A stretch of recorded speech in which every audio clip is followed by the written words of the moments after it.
ये कहीं ना कहीं केंद्र सरकार को भी मजबूर करेगा कि आप जातीय जनगणना कराओ। जो बिहार सरकार ने सोच बनाई थी उसको कहीं ना कहीं पटना हाईकोर्ट ने अनुमोदित कर दिया है और उसको स्वीकारता प्रदान करके राष्ट्रीय स्तर पर आज देश में जिस तरह की राजनीतिक स्थिति और परिस्थिति पैदा हुई है, इसके लिए कहीं ना कहीं शर्मसार होने वाली स्थिति भारतीय जनता पार्टी ने बनाई है। पत्रकार के साथ दुर्व्यवहार किया गया, बृजभूषण सिंह थे ना, उन्हीं के द्वारा।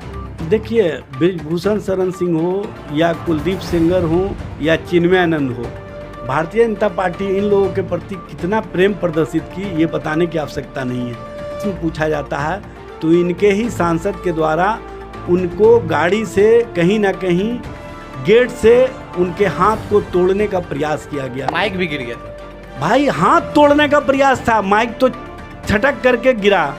इस तरह का जो कृत्य उन्होंने किया उस पर एफआईआर तक दर्ज नहीं हुआ, उस पर कोई मामले दर्ज नहीं हुए। इसी से समझ में आता है कि भारतीय जनता पार्टी किस हद तक अपने लोगों को बचाने का काम करती है। और जातीय जनगणना पर हाईकोर्ट का जो फैसला आया है उसके लेकर के हम बात करने के लिए मौजूद हैं आरजेडी कार्यालय में। क्या ये जो फैसला आया है सही आया है? देखिए, जो आज पटना हाईकोर्ट ने जातीय गणना पर फैसला दिया है ये ऐतिहासिक फैसला है, क्योंकि हम महागठबंधन सरकार के लोग, माननीय मुख्यमंत्री नीतीश कुमार जी या माननीय उप मुख्यमंत्री तेजस्वी प्रसाद यादव ये चाहते थे कि जो गरीब वर्ग हैं, जो कमेरे वर्ग हैं, जो झोपड़ियों में रहने वाले लोग हैं, जो समाज के वंचित हैं, जिनको कोई हक और अधिकार नहीं मिल रहा था और जो पिछड़ा है, अति पिछड़ा है, उनको हक और अधिकार मिलने के लिए योजना आकार में कैसे शामिल किया जाए, उनको हम विकास की श्रेणी में कैसे शामिल करें, इसके दृष्टिगत वैज्ञानिक तरीके से जातीय गणना करा करके हम इन वर्गों के सारे चीज़ों को जान रहे थे, सारे परिप्रेक्ष्य को समझ रहे थे कि इनकी स्थिति आर्थिक क्या है, इनकी राजनीतिक स्थिति क्या है, इनकी सामाजिक स्थिति क्या है और इनके सामाजिक स्टेटस क्या है। उसी अनुसार योजना आकार बनाया जाएगा।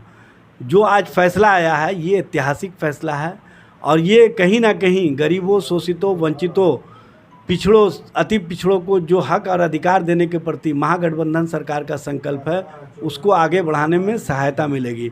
और इसके माध्यम से हम इन वर्गों को न सिर्फ हक और अधिकार देने में सफल रहेंगे, बल्कि जो हम चाहते हैं कि जातीय गणना जो 1931 के बाद पहली बार ये ऐतिहासिक फैसला है कि किसी स्टेट में जातीय गणना हो रही है और वो बिहार राज्य है, जहां माननीय उप मुख्यमंत्री तेजस्वी प्रसाद यादव ने जो पहल की थी उसको माननीय मुख्यमंत्री नीतीश कुमार जी ने स्वीकार किया और दोनों की सहमति के बाद सभी डेलीगेट्स बिहार से गए थे माननीय प्रधानमंत्री नरेंद्र मोदी जी से मिलने के लिए और डेलीगेट्स ने जो मांग की थी उसमें भारतीय जनता पार्टी ने आनाकानी की थी। लेकिन भारतीय जनता पार्टी जो जातीय जनगणना नहीं कराने के प्रति अपनी सोच स्पष्ट कर दिया था, उसकी सोच को आज झटका लगा है और आज जो ऐतिहासिक फैसला पटना हाईकोर्ट ने दिया है ये कहीं ना कहीं केंद्र सरकार को भी मजबूर करेगा कि आप जातीय जनगणना कराओ। क्योंकि जातीय जनगणना कराने से जो योजना आकार है केंद्र के स्तर पर, जो योजना राशि विमुक्त किया जाना है केंद्र के स्तर पर पिछड़े, अति पिछड़े वर्गों के लिए, उसमें सहायता मिलेगी। और इस संदर्भ में आज का फैसला ऐतिहासिक नज़ीर बना है और ये कहीं ना कहीं देश के लिए और देश के गरीब वर्गों, शोषित वंचितों के लिए एक इतिहास और इतिहास में दर्ज कराने वाला फैसला है।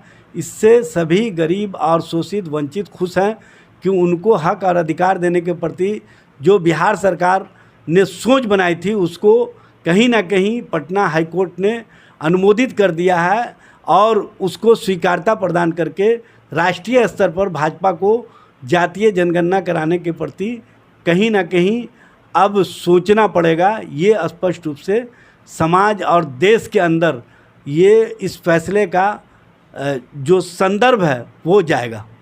मणिपुर की घटनाओं पर प्रधानमंत्री का 37 सेकंड का बयान आता है, उस पर और भी उनके कोई बीजेपी के प्रवक्ता वगैरह हो गए, वो बयान देने से कतरत क्यों रहे? देखिए, माननीय प्रधानमंत्री जी आते हैं बयान देने के लिए और स्वयं कहते हैं कि शर्मसार हुआ, लेकिन ये बात क्यों नहीं कहते कि डबल इंजन के सरकार के कारण देश शर्मसार हुआ?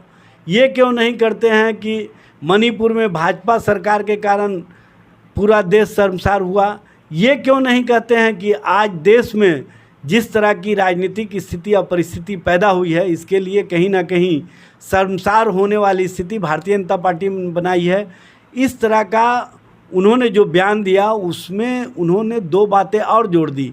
एक उन्होंने उल्लेख कर दिया राजस्थान का, दूसरे उल्लेख किया छत्तीसगढ़ का। इससे ही स्पष्ट होता है कि उनकी इस मामले में भी कहीं ना कहीं राजनीतिक मंशा रही।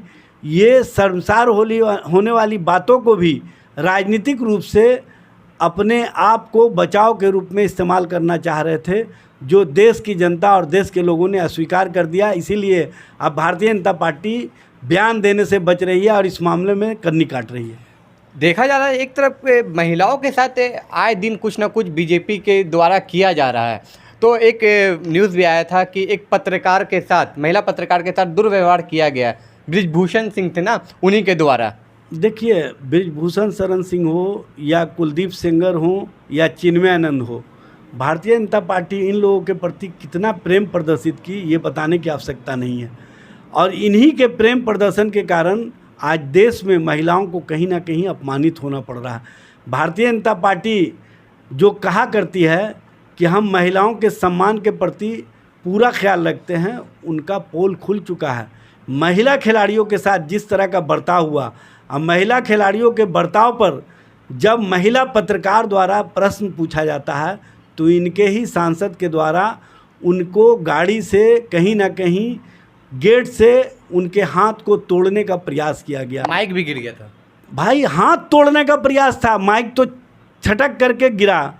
इस तरह का जो कृत्य उन्होंने किया उस पर एफआईआर तक दर्ज नहीं हुआ, उस पर कोई मामले दर्ज नहीं हुए। इसी से समझ में आता है कि भारतीय जनता पार्टी किस हद तक अपने लोगों को बचाने का काम करती है, और वो भी महिलाओं को अपमानित करने, महिलाओं के साथ मारपीट करने वालों के साथ। इसी से समझा जा सकता है कि उनकी सोच महिला और महिलाओं के प्रति क्या है।